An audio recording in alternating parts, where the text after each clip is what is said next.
Assalamualaikum warahmatullahi wabarakatuh. Selamat datang di channel As by Story. Jangan lupa like, komen, dan subscribe, serta aktifkan lonceng notifikasi agar tidak ketinggalan cerita menarik lainnya. Sekarang, mari kita mulai ceritanya. Di dapur Rima dan Anis sedang memilih buah-buahan. Katanya Anis ingin jus alpukat, tapi buah alpukatnya tidak ada. Alhasil gadis bernama Anis ini bingung mau minum jus apa. Mau jeruk, tapi lagi gak mau yang asem. Anis mengetuk-ngetuk jari telunjuknya di bawah dagu sambil menatap beberapa buah yang Rima sudah keluarkan dari dalam kulkas. Ya udah, pisang aja lah. Rima mulai menyiapkan buah pisangnya. Namun tangan Rima ditahan Anis, gak jadi deh, yang pepaya aja hehehe. Rima tersenyum kemudian mengangguk, ia membuat jus pepayanya dibantu Anis, katanya sih gabut makanya dia mau bantu. Jangan pakai gula ya, Mbak Eka. Anis mau memanggil Rima dengan sebutan, Mbak, tapi dia melihat Rima masih sangat muda untuk panggilan itu. Siap. Mereka berdua kembali melakukan kegiatannya. 2 gelas jus sudah terhidang. Rima baru tahu kalau Anis ini adalah adik Rega majikannya. Rima pikir Anis ini pacar atau apalah. Tapi pas Anis bilang, bikinnya 2 gelas ya kak, 1 lagi buat ladang duitku, kasihan abangku itu pasti jarang sekali minum jus, gara-gara sibuk cari duit. Rima baru tahu kalau Rega punya adik. Kak, bisa minta tolong gak panggilin abang, aku gak tahu tadi abang pergi kemana. Baik non. Jangan non, Anis aja kak, biar akrab. Anis paling tidak suka kalau ada yang menyebutnya non, bahkan asisten rumah tangga di rumahnya pun semua memanggil De Anis.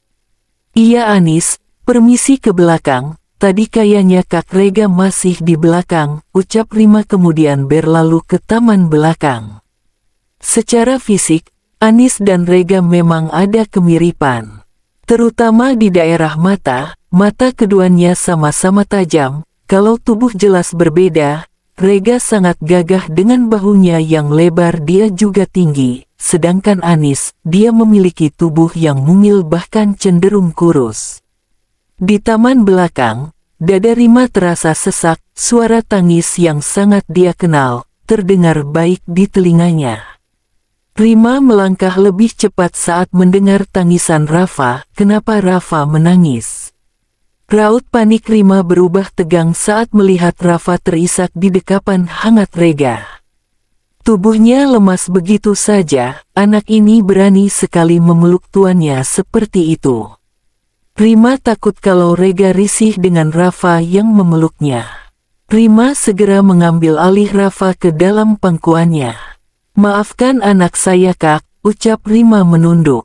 Rega yang terkejut pelukannya dengan Rafa dilepas paksa hanya memandang Rima aneh. Kak Rega dipanggil Non Anis. Rima tidak berani menyebut nama adik Rega tanpa embel-embel, Non, di hadapannya langsung. Kecuali ketika dia hanya berdua dengan Anis. Rega berlalu begitu saja tanpa mengeluarkan sepatah kata pun. Rafa sudah berhenti menangis, namun masih ada sedikit isakan yang keluar dari mulutnya. Kenapa? Lirih Rima, anak ini tidak cengeng, bahkan dikontrakan Rafa termasuk anak yang cuek. Rafa cuma mau peluk om aja mah. Jawaban Rafa sukses membuatnya terkejut, bisa-bisa anak ini mempunyai keinginan seperti itu. Rafa gak boleh peluk-peluk om, nanti kalau omnya gak suka sama Rafa gimana? Sudah jangan nangis lagi ya. Rima menurunkan Rafa, lalu berjongkok di hadapan putranya itu. Jangan nangis, Rafa kan kuat. Ucapnya sambil mengelus rambut serta pipi Rafa yang basah. Mau bantu mamah siram tanaman gak? Ajak Rima. Ia ingin mengalihkan perhatian Rafa sebentar. Walaupun Rima tidak tahu apa yang menjadi alasan Rafa menangis. tetapi ia ingin menghiburnya untuk saat ini. Mungkin nanti malam Rima bisa tanyakan lagi dengan Rafa. Rima mengajak Rafa untuk menyiram tanaman, siapa tahu anak itu bosan.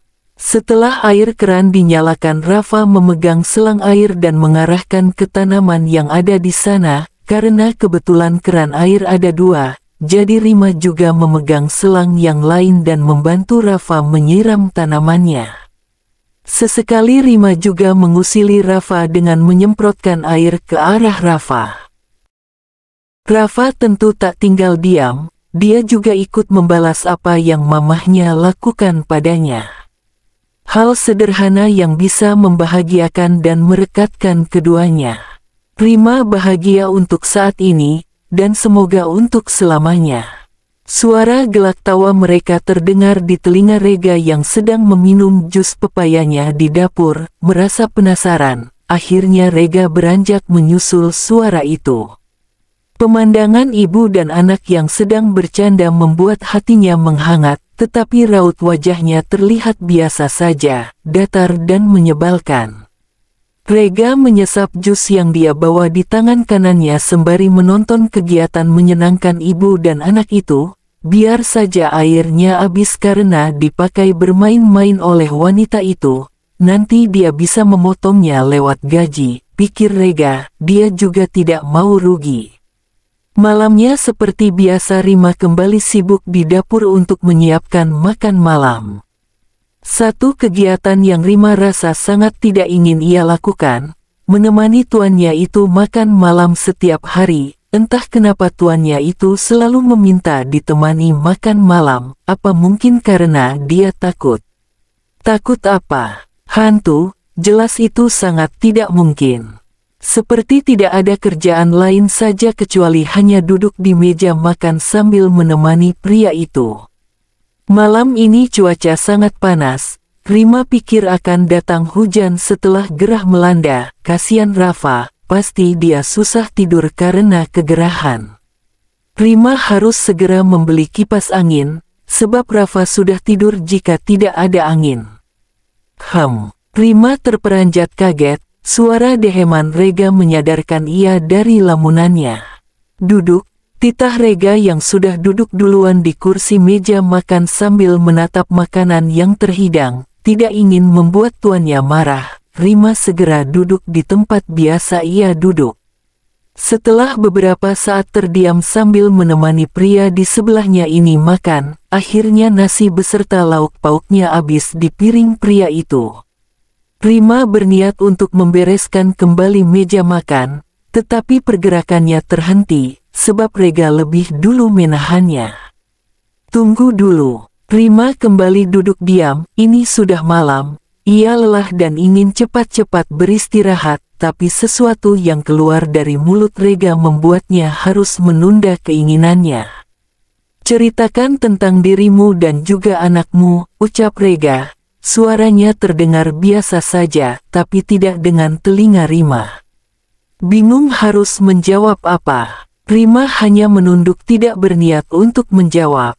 Dengar, sekarang kamu dan anakmu tinggal di rumah saya, otomatis kamu dan anakmu itu juga tanggung jawab saya. Saya tidak tahu, bisa jadi nanti ada maling atau perampok yang masuk ke rumah ini dan jika terjadi sesuatu pada kalian, pasti saya juga ikut terlibat, ucapnya panjang lebar. Tapi, saya berhak tahu, siapa tahu kamu pernah melakukan tindakan kriminal kan? Jika ada yang termasuk privasi, kamu boleh skip, ucap Rega. Sebenarnya saya ingin kita bicara berdua ini dari seminggu yang lalu, tapi saya sibuk waktu itu, jadi malam ini kamu harus menceritakan asal-usulmu, tambah Rega. Mungkin ini termasuk lebay, tapi Rega baru pertama kali mempunyai pembantu, dia termasuk orang yang sangat hati-hati mengambil keputusan. Baiklah. Sekarang Rima harus menyiapkan beberapa kata untuk menjawab pertanyaan tuannya ini, sepertinya malam ini waktu tidurnya akan berkurang. Dentingan jam dinding terdengar jelas, serta sebuah suara gemeletuk dari pertemuan jari-jari besar Rega dengan meja makan. Malam yang tadinya terasa panas dan gerah, sekarang mendadak dingin. Benar kata Rima, hujan akan turun. Belum lagi angin yang menggelebu menambah suasana dingin semakin mencengkram. Cepatlah, saya sudah lama menunggumu diam seperti itu, ucap Rega. Jari-jari tangannya masih setia beradu dengan meja makan. Mulai dari mana? Cicit Rima. Prolog, balas Rega cepat. Dia merasa gemas sendiri dengan pertanyaan yang wanita ini keluarkan. Rima semakin menunduk. Wajahnya memerah, bisa-bisanya bertanya seperti itu, dia malu. Sebelumnya kamu tinggal di mana? Rega bertanya. Di kontrakan, letaknya lumayan jauh dari sini, jawab Rima. Bukan lumayan lagi, tapi memang sangat jauh. Kakinya terasa mau patah saat kemarin berjalan tanpa ada arah tujuan. Rega mengangguk, kemudian pandangannya beralih ke atas. Mungkin sedang berpikir. Lalu kenapa kamu bisa ada di sini sekarang?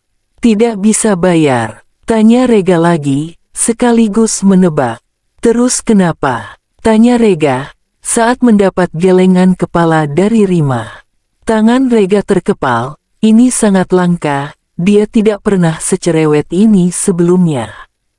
Hanya karena ingin tahu masa lalu wanita ini dia bisa menjadi laki-laki bawel begini.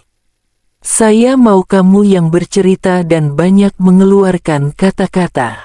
Bukan saya yang terus bertanya. Tegas Rega. Bisa-bisanya mulut itu tidak berhenti bertanya. Saya diusir, ucap Rima pelan.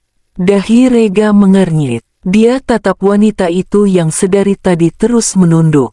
Sekarang Rega tahu bahwa menunduk adalah hobi dari wanita bernama Rima itu. Sejak bertemu dengannya, Rega tidak pernah melihat wajah Rima dengan jelas sebab hobinya, yaitu menunduk. Rega juga tidak begitu tertarik untuk memperhatikannya. Saya diusir karena, ada satu hal yang menyebabkan saya diusir dari sana, Kep Rima berbelit. Baru saja mulut berbibir tebal itu terbuka, ingin bertanya lagi, tapi urung sebab Rega Narendra Regar tidak pernah bertanya sesering itu. Biar saja wanita itu yang bercerita. Dia tidak ingin lagi mengeluarkan pernyataan. Akhirnya Rega memilih mengangguk meladeni ucapan Rima yang berbelit. Tidak ada yang perlu dikhawatirkan. Saya dan anak saya tidak pernah melakukan tindakan kriminal. Dulu saya hidup di desa, ibu dan bapak mengajarkan saya dengan baik. Ada satu keadaan yang membuat saya harus meninggalkan tempat itu, dan memilih tinggal di kota dengan mengontrak. Cerita mengalir begitu saja dari mulut Rima. Banyak kenangan yang tertinggal di ruangan sempit itu. Selama bercerita, Rima teringat akan Bu Desi yang sudah banyak membantunya. Sedih rasanya, perpisahan mereka sangat tidak baik seperti ini. Semoga saja Bu Desi bisa lebih tenang karena ia sudah pergi dari sana. Rima baru sadar, Bu Desi selalu memperhatikannya lewat jendela rumahnya. Itu berarti, waktu Pak Dian menggodanya dan memberi barang atau apapun itu, Bu Desi selalu melihatnya namun, tidak semua, Bu Desi sudah emosi sendiri saat Pak Dian memberikan uang atau barang kepada Rima tanpa melihat penolakan Rima terlebih dahulu. Ada satu hal yang ingin saya ketahui. Rega menatapnya lekat. Apa? Mungkin ini termasuk privasi. Kalau kamu keberatan untuk menjawab, kamu tidak perlu menjawabnya, kata Rega dan Rima mengangguk samar. Dari banyaknya kalimat yang saya dengar dari cerita kamu, tidak ada sedikit pun kata yang menyangkut tentang suami kamu. Raut wajah Rima berubah tegang. Dadanya berdegup begitu kencang. Di mana suami kamu? Akhirnya Rega tarik kembali kata-katanya yang tidak mau bertanya lagi. Meskipun Rega sudah mendengarnya dari Rafa yang mengatakan kalau ayahnya sudah meninggal. Tetapi Rega ingin tahu pasti. 100 pembantunya harus jelas, supaya nanti tidak ada kesalahpahaman. Siapa tahu kan nanti ada seorang laki-laki yang mengaku suami dan ayah dari Rafa. Dia, apa yang harus Rima katakan? Bahkan dia sendiri pun tidak tahu siapa ayah Rafa. Dia sudah meninggal, ucap Rima pelan. Tubuhnya bergetar, raut wajahnya terlihat panik. Rega mengangguk kecil. Meskipun hatinya tidak percaya. Kenapa tidak percaya? Sebab dia tidak menemukan raut sedih dan kehilangan dari wajah Rima. Dia hanya melihat raut ketakutan di sana. Melihat dari usia kamu, sepertinya kalian menikah muda. Bukan muda lagi tapi kamu masih bocil waktu itu, tidak sekolah. Rega kembali bertanya, sialan memang, otaknya memerintah untuk diam, tapi mulutnya ini sekarang sedang tidak bisa diajak kompromi. Tidak ingin memperpanjang, Rima hanya mengangguk sebagai jawaban, biarlah dia berbohong untuk saat ini. Ini sudah malam, pergilah ke kamar, ini biar besok saja dibereskan. Mungkin sudah cukup untuk kejelasan dan asal-usul pembantunya. Akhirnya Rega mengakhiri perceritaan malam ini. Setelah mengatakan itu, Rega beranjak pergi ke kamarnya di lantai atas. Rima menghela napas, dia tidak mendengarkan apa yang Rega ucapkan. Rima berdiri sambil mengusap kedua bahunya, udara dingin masih setia menyelimuti, hujan yang turun pun masih belum ada pertanda untuk berhenti. Setelah semuanya bersih Rima baru masuk ke kamarnya dan juga Rafa. Mana bisa ia tidur dengan dapur serta meja makan yang berserakan. Dan lagi, kalau dapur dan meja makan tidak dibereskan malam ini, nanti pagi pasti akan sangat menumpuk. Pintu kamar dibuka, Rima melihat Rafa tidur hanya menggunakan singlet bergambar kartunnya. Kebiasaan anak ini tidur, dia sama sekali tidak bisa tidur tanpa angin yang menyentuh kulitnya, apalagi harus memakai selimut, pasti tubuhnya sudah bercucuran dengan keringat. Niat malam ini ingin mengajak Rafa mengobrol tentang tadi kenapa dia menangis, malah harus bercerita panjang lebar dengan tuannya. Rima merebahkan dirinya di samping Rafa, tangannya selalu mengusap rambut anak itu, ini satu kebiasaan Rima sebelum tidur. Ya Allah maaf sudah berbohong, gumam Rima pelan. Rima menutup matanya setelah berdoa untuk tidur. Mendadak dia rindu ibu dan bapak di desa. Apa kabar dengan mereka? Semoga mereka baik-baik saja. Dengan sedikit paksaan Rima memejamkan matanya yang sulit sekali untuk tidur karena waktu tidurnya terlewat. Ia berharap bisa bertemu ibu dan bapak sekalipun itu hanya sebuah mimpi. Cerita yang mengalir dari mulutnya tadi, tidak semua Rima ceritakan. Ia hanya meyakinkan kalau ia dan Rafa berasal dari keluarga baik-baik dan tidak pernah berbuat kejahatan. Beruntung tuannya itu tidak memaksanya untuk terus menjawab setiap yang dia tanyakan menyangkut hal privasi. Rima baru sadar ternyata tuannya ini sangat menyebalkan dan banyak bertanya, "Sudahlah Rima, lebih baik kamu tidur, supaya besok bisa bekerja lagi dengan baik." Suka. Rafa mengangguk, hari ini Rega telah menepati janjinya untuk membelikan Rafa kelinci.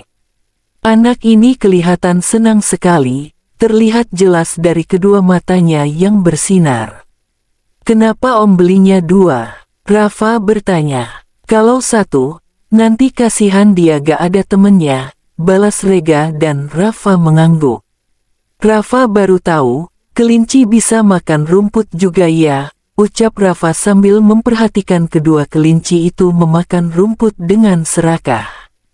Rafa taunya kelinci makan wortel aja om, lanjut Rafa. Rega tertawa kecil, dia usap kepala anak ini lembut. Mereka berdua sedang berjongkok di halaman belakang memperhatikan dua kelinci yang sibuk mengunyah. Hari sudah sore, Rega baru saja selesai pulang dari kantor. bahkan sekarang bajunya masih setelan jas yang tampak kusut. Wortel mahal, rumput juga enak di lidah mereka. Rega memperhatikan kedua kelinci itu. Dia memang orang yang sangat perhitungan. Meskipun dia memiliki perusahaan sendiri, tetapi jiwa hematnya masih melekat. Rega sadar, perusahaan tidak terlalu besar, ayahnya yang membangun perusahaan ini dari nol, dan dia hanya tinggal melanjutkannya saja. Meskipun begitu, pekerjaan ini juga tidak mudah untuk Rega, apalagi waktu pertama kali tanpa adanya pengalaman langsung menggantikan posisi ayahnya. Iya, setahu Rafa, rumput itu rasanya pahit Om. Rafa terlihat sangat nyaman dengan Rega, terbuktinya setiap kali mengobrol dengan pria itu, Rafa tak sungkan untuk bertanya ataupun menjawab. Oh iya, kamu pernah coba? Astaga, sekarang Rega dibuat bingung dengan dirinya sendiri. Kenapa ada saja pertanyaan yang keluar dari mulutnya di hadapan ibu dan anak ini? Rega tipikal orang yang tidak suka banyak bertanya. Dia lebih suka diam dan mendengarkan. Tapi sekarang, hehehe, pernah. Waktu itu sama Ucup, gak sengaja makan rumput, balas Rafa cengengesan. Rega gemas, dia usap kembali rambut Rafa yang memanjang. Rambutnya dipotong ya, biar rapi, ucap Rega. Dia masih memperhatikan Rafa yang terus menarik kedua sudut bibirnya, masih sibuk mengamati dua kelinci kecil berwarna putih dan coklat itu. Iya, kalau Mamah sudah punya uang. Tadi pagi, Rafa memberitahu Rima kalau dia sudah tidak nyaman dengan rambutnya. Rima juga sudah berniat untuk membawa Rafa ke tukang cukur pinggir jalan, tapi karena uangnya belum ada, rencananya Rima akan membawa Rafa ke tukang cukur rambut minggu depan saja, sebab tuannya Rega akan membayarnya pada tanggal itu. Nanti saja sama Om sekalian. Rambut Om juga sudah panjang, ucapnya dan Rafa mengangguk. Om masuk duluan, lanjut Rega kemudian berlalu memasuki rumah. Tak lama setelah Rega masuk, Rima keluar dari pintu dapur, dia menghampiri Rafa yang masih sibuk dengan peliharaan barunya. Rafa, sudah mau malam. Ayo masuk, ajaknya pada sang putra. Sebentar lagi mah. Rafa ini sudah mau malam, ajak Rima kembali. Bentar mah, Rafa mau masukin dulu kelincinya, ucap Rafa sambil menutup pintu kandang. Kelinci dari mana? Tanya Rima penasaran lalu ia juga ikut berjongkok. Bawa Om tadi, katanya supaya Rafa gak bosen kalau di rumah, jawabnya. Rima tampak kaget mendengarnya, sudah bilang terima kasih.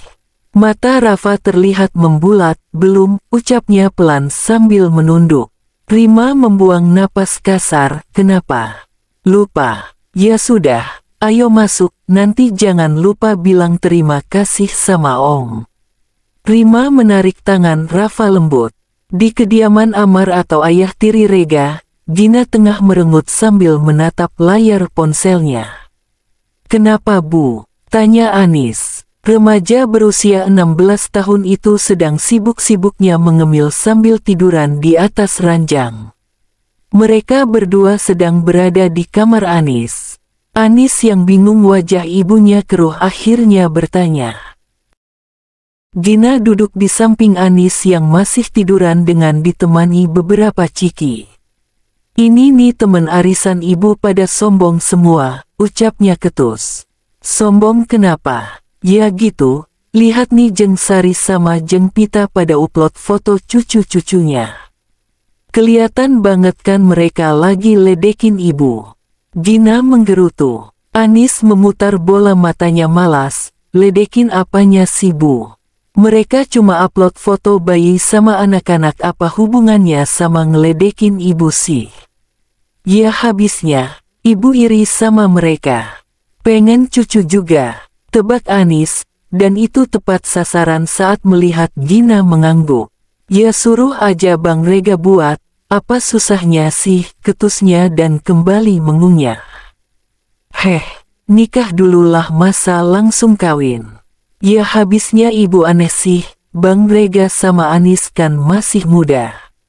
Bang Rega aja umurnya masih 21 tahun, masih sibuk ngembangin perusahaan ayah, sibuk cari cuan. Masa harus Anis yang kasih ibu cucu? Anis mana bisa, lubangnya masih kecil.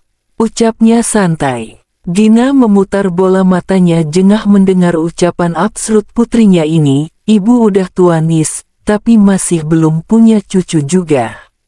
Aduh Gina pada sang bungsu.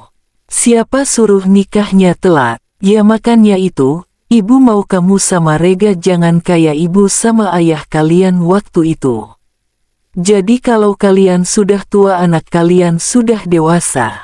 Gak kayak ibu udah keriput gini punya anak masih bocil. Ibu tahu kata bocil dari mana?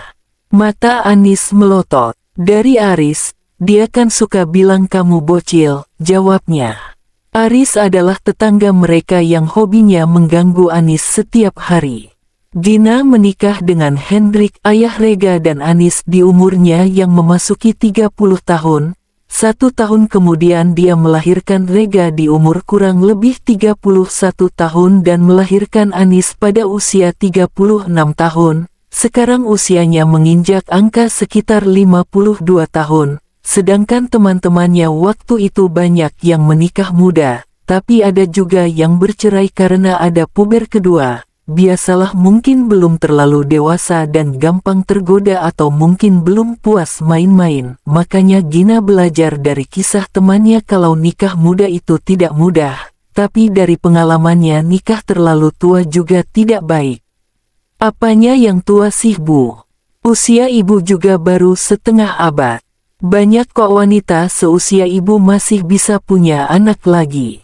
Makanya bilang sama papa goyangnya yang rajin, goda Anis, menaik turunkan alisnya. Bibirnya tertarik ke atas sebelum sengatan dari tangan Gina mulai terasa di perutnya, perih-perih nikmat. Ibu coret ya kamu dari kakak. Ancamnya kemudian berlalu keluar dari kamar putrinya. Coret aja Bu Anis ilhas kok. Nanti Anis pindah ke kakaknya Bang Rega, kalau perlu Anis pindah rumah aja ke sana, lumayanlah uang sakunya lebih gede hahaha, teriak Anis nyaring sambil tergelak kemudian kembali memasukkan ciki ke dalam mulutnya. Anak ini memang hobi sekali mengunyah, tetapi tubuhnya sama sekali tidak mengembang. Ibu, jangan lupa bilangin ke papa ya. Brak, suara apa itu? Batin Rima bertanya. Ia bangun dari tidurnya menggelung tinggi rambutnya yang tergerai. Jam menunjukkan pukul 23.55. Dengan muka bantal Rima keluar dari kamar meninggalkan Rafa yang masih terlelap. Anak itu nyenyak sekali tidurnya. Suara gerimis mulai terdengar. Akhir-akhir ini hujan sering turun. Tapi tidak terlalu besar. Seperti sekarang ini. Rima mencari-cari dari mana suara itu berasal. Perasaan bumbu-bumbu dapur sudah ia bereskan dengan apik, tidak mungkin kan bumbunya jatuh. Dari mana suaranya? Gumam Rima. Bra. Rima terperanjat, dia tahu sekarang dari mana suara itu. Tanpa pikir panjang Rima mengambil kunci cadangan di dalam kamar dekat tempat tidur. Kunci yang Rega berikan tempo hari, kemudian membuka pintu halaman belakang. Rima keluar dan kembali mengunci pintunya. Halaman tidak gelap, karena ada 2 lampu taman yang menyala meskipun tidak begitu terang. Hujan gerimis mengenai lengan Rima yang terbuka, terasa dingin. Rima lupa tidak memakai blazer lusuhnya yang selalu dia pakai setiap saat. Tadi waktu Rima ingin tidur dia membukanya. Mata Rima memperhatikan keadaan sekitar. Tidak ada yang aneh, hanya saja kolam dekat gazebo terlihat berantakan apalagi tanaman hiasnya. Dengan rasa was-was sekaligus penasaran, Rima melangkah perlahan mendekati gazebo di sana. Jantung Rima berdegup kencang, takut dan penasaran kini bercampur aduk. Rima berbalik saat merasakan sesuatu melintas di belakang punggungnya. Karena gugup yang sedari tadi menyerang, Rima kembali melangkah, tapi dengan langkah mundur. Karena terlalu fokus mengamati sekitar dengan rasa takut, Rima tidak memperhatikan langkah mundurnya. Dia tersentak saat punggungnya menyender pada sesuatu yang keras serta kokoh. Keringat dingin kini membasahi kening serta lehernya, padahal cuaca sedang dingin-dinginnya.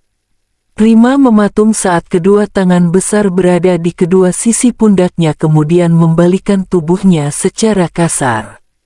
Rima menahan napas sambil menutup matanya rapat-rapat, kedua tangannya mengepal dengan tubuh gemetar.